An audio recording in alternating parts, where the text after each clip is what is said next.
The theater has always been with us. From the moment humans could communicate, we felt the need to tell stories. We see it in cave paintings, hear it in ancient myths. The theater is an echo of that primal instinct, a way to share our joys, sorrows, and fears. It's a journey that takes us from firelit caves to grand opera houses. We see the birth of tragedy and comedy.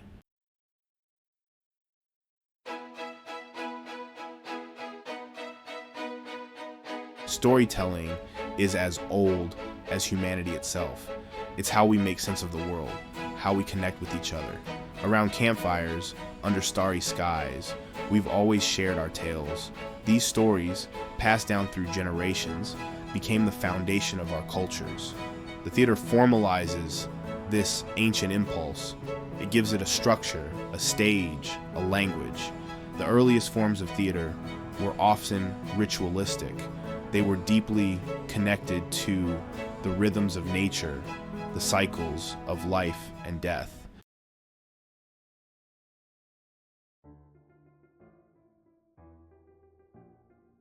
The first stages were not stages as we know them. They might have been clearings in the forest or a simple circle marked on the ground. These spaces were transformed by the power of imagination. The audience gathered around became active participants in the storytelling. The use of masks is a recurring theme in early theater. These masks, often made of wood or leather, served multiple purposes. Costumes, too, played a vital role in these early performances.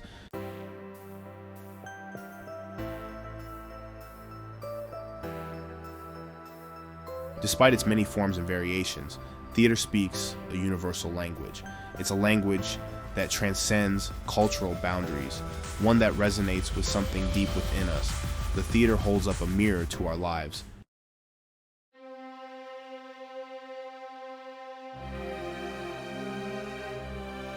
Central to Greek tragedy was the chorus, a group of performers who commented on the action, provided background information, and offered moral guidance. They were the voice of the people, the collective conscience of the community. The chorus moved and chanted in unison, their words and movements carefully choreographed to heighten the emotional impact of the play. The tragic hero, often a king or nobleman, was another key element. The audience witnessed his struggles, his internal conflicts, and his ultimate demise.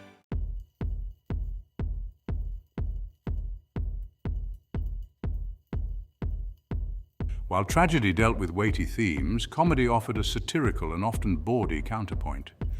Comic playwrights like Aristophanes used humor, wit, and slapstick to poke fun at politicians, philosophers, and even the gods themselves. Aristophanes' plays, like The Birds and Lysistrata, were full of social and political commentary.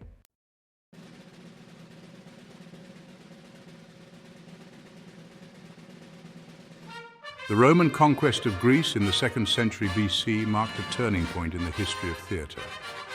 The Romans, while initially influenced by Greek theatrical traditions, gradually developed their own distinct style. They built even larger and more elaborate theatres capable of seating thousands of spectators. Roman theatre, while borrowing elements from Greek tragedy and comedy, placed a greater emphasis on spectacle and entertainment. The Roman Empire, with its vast reach, helped to spread theatrical traditions throughout Europe.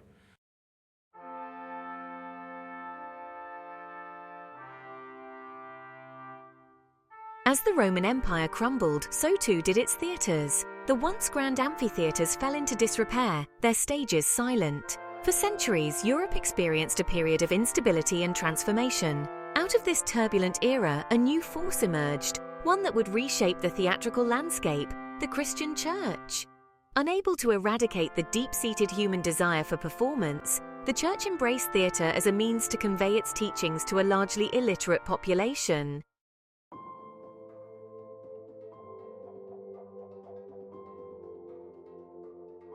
As the Middle Ages progressed, theatre moved beyond the confines of the church walls. Vernacular languages replaced Latin, making plays accessible to a wider audience. Morality plays, a new genre, emerged, offering allegorical tales that taught moral lessons.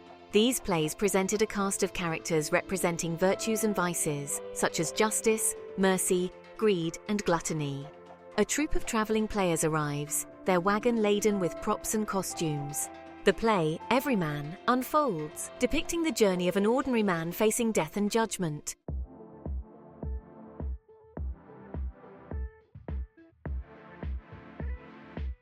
While morality plays dominated much of medieval theatre, a lighter, more comedic form of entertainment also emerged, the farce. Performed by travelling troupes of players, farces offered a welcome respite from the seriousness of religious drama. These short, often bawdy plays poked fun at everyday life, lampooning social customs, marital squabbles, and the foibles of human nature. The audience roars with laughter as the characters, often stock figures like the foolish husband, the shrewish wife, and the cunning servant, engage in slapstick routines and witty banter.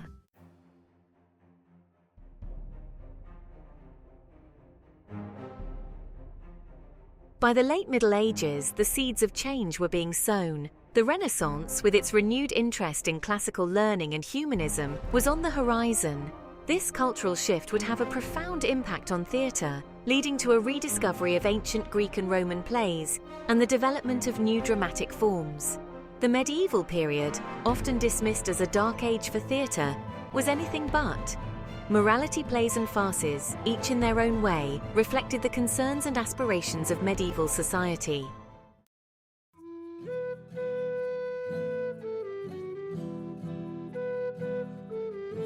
As Europe emerged from the Middle Ages, a spirit of rebirth and rediscovery swept across the continent.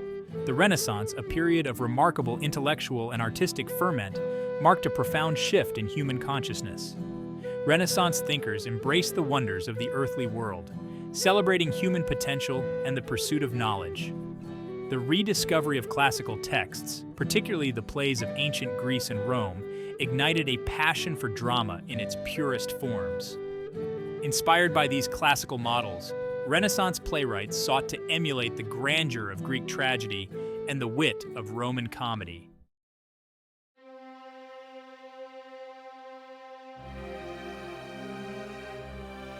No discussion of Renaissance theater would be complete without acknowledging the towering genius of William Shakespeare.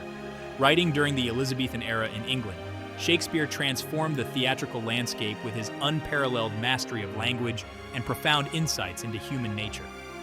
From the soaring tragedies of Hamlet and King Lear to the delightful comedies of Much Ado About Nothing and Twelfth Night, Shakespeare's plays explored the full spectrum of human experience. His plays were performed in London's bustling theaters, open-air structures where commoners and nobles alike gathered to be entertained.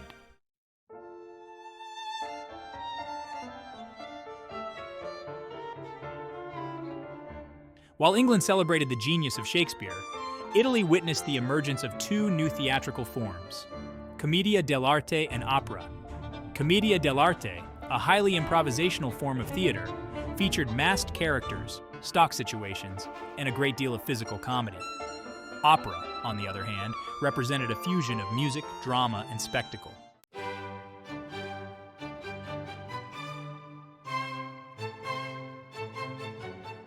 As the Renaissance gave way to the Enlightenment, a new set of values began to shape European thought and culture. Reason, logic, and individual liberty were paramount.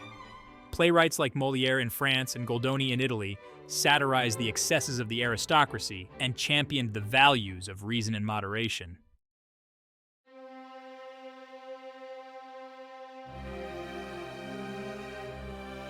The rise of realism, a mirror to society.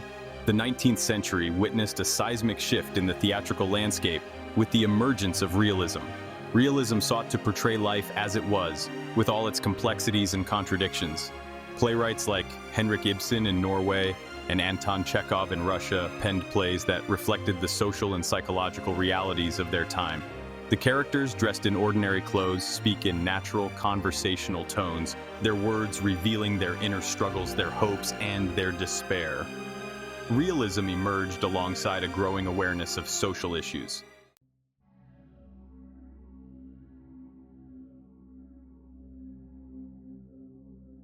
Naturalism, striving for authenticity.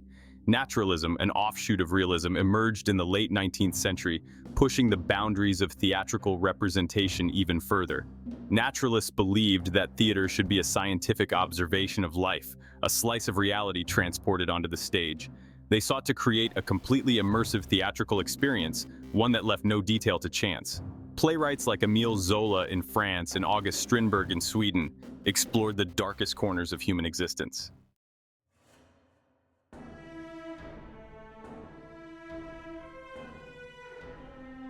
The late 19th and early 20th centuries witnessed a period of remarkable innovation and experimentation in the theater. New ideas about acting, directing, and stage design emerged, challenging traditional conventions and pushing the boundaries of what was possible on stage. In Russia, Konstantin Stanislavski developed his groundbreaking system of actor training, emphasizing emotional truth and psychological realism.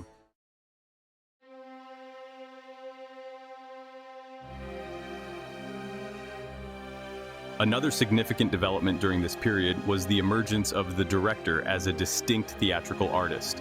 Previously, playwrights or actor managers often oversaw all aspects of production.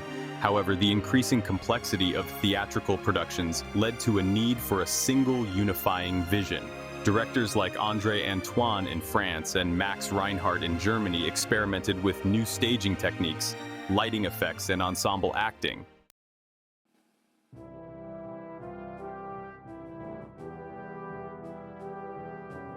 The late 19th century brought a technological innovation that would forever alter the theatrical landscape: electric light. No longer were stages solely reliant on flickering gaslight or the warm glow of candles. Electric light brought a new level of control and flexibility to theatrical productions, allowing for subtle shifts in mood and atmosphere. Imagine a darkened theater, the air thick with anticipation. Electric light, with its ability to focus attention, create shadows, and evoke specific moods, became an indispensable tool for directors and designers.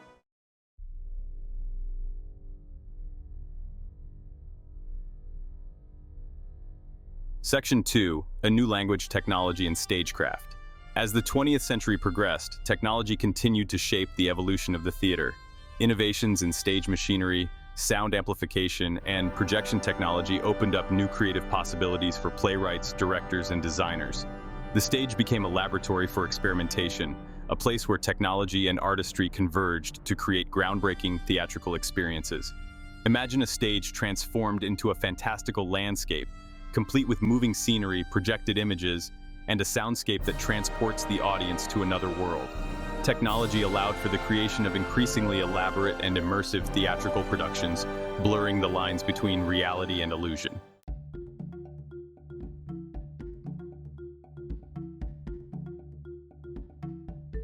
Section 3, Beyond the Proscenium, Experimentation, and the Avant-Garde. The early 20th century witnessed a wave of experimentation in the theater as artists sought to break free from the constraints of traditional theatrical conventions. The avant-garde movement, encompassing a wide range of styles and ideologies, challenged the very definition of theater, pushing the boundaries of form, content, and audience expectation. Imagine a performance that takes place not on a traditional stage, but in a found space, a factory, a warehouse, or even a public park. The audience is no longer passive observers, but active participants, drawn into the performance and invited to engage with the performers and the environment. From the surreal imagery of Antonin Artaud's Theater of Cruelty to the playful absurdism of Samuel Beckett's existential dramas, the avant-garde shattered theatrical norms.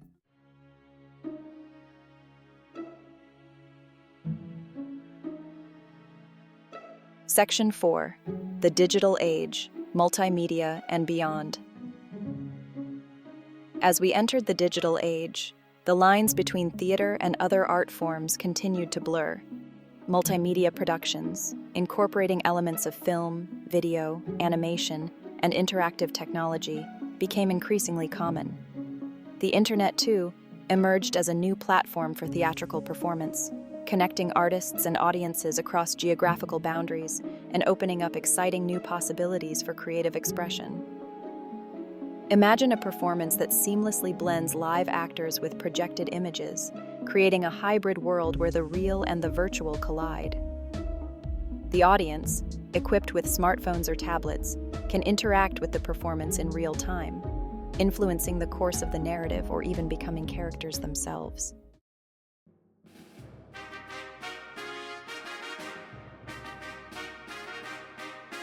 Section 1. The echoes of ancient voices. As we stand at the crossroads of technological advancement and artistic innovation, it's crucial to remember the journey that brought us here, to this very moment. The theater's odyssey, spanning millennia and continents, reveals a profound truth about the human spirit. Our inherent need to tell stories, to share experiences, and to connect with one another on an emotional level. From the firelit caves of our ancestors to the dazzling multimedia productions of today, the essence of theater remains remarkably constant and unchanging. Imagine a lone storyteller captivating an audience around a crackling fire.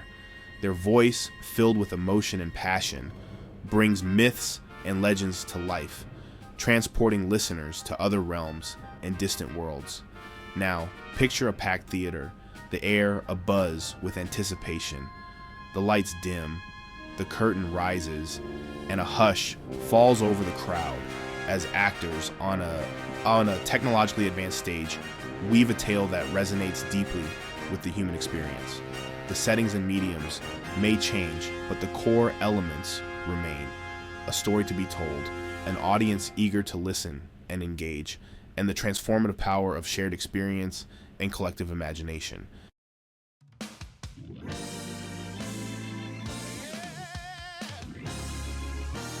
Section 2.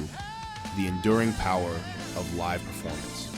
In an age of streaming services and virtual reality, one might question the continued relevance of live theater in our modern world.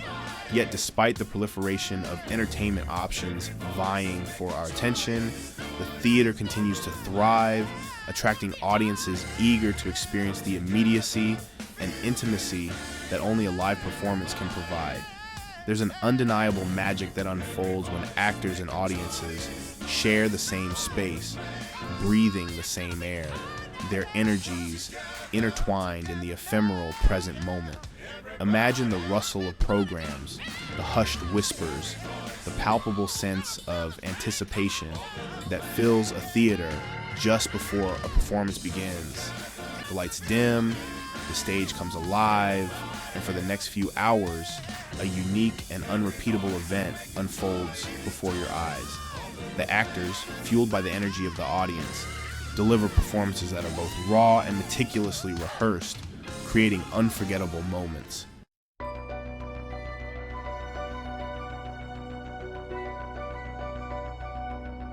Section 3. The future of storytelling. What does the future hold for this ancient and beloved art form?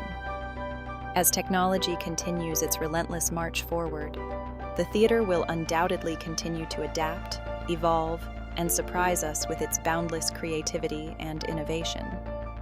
The boundaries between stage and screen will likely continue to blur, creating hybrid forms of entertainment that defy traditional categorization.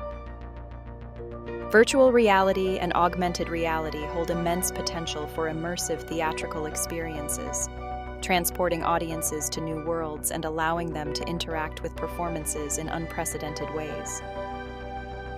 Imagine attending a play where the actors are physically present on stage, but their costumes, the scenery, and even their physical appearances are augmented by digital projections, responding to the actors' movements and the audience's reactions. Or envision putting on a virtual reality headset and being transported into the middle of a Shakespearean drama, experiencing the play from the perspective of a character, the action unfolding all around you in vivid detail.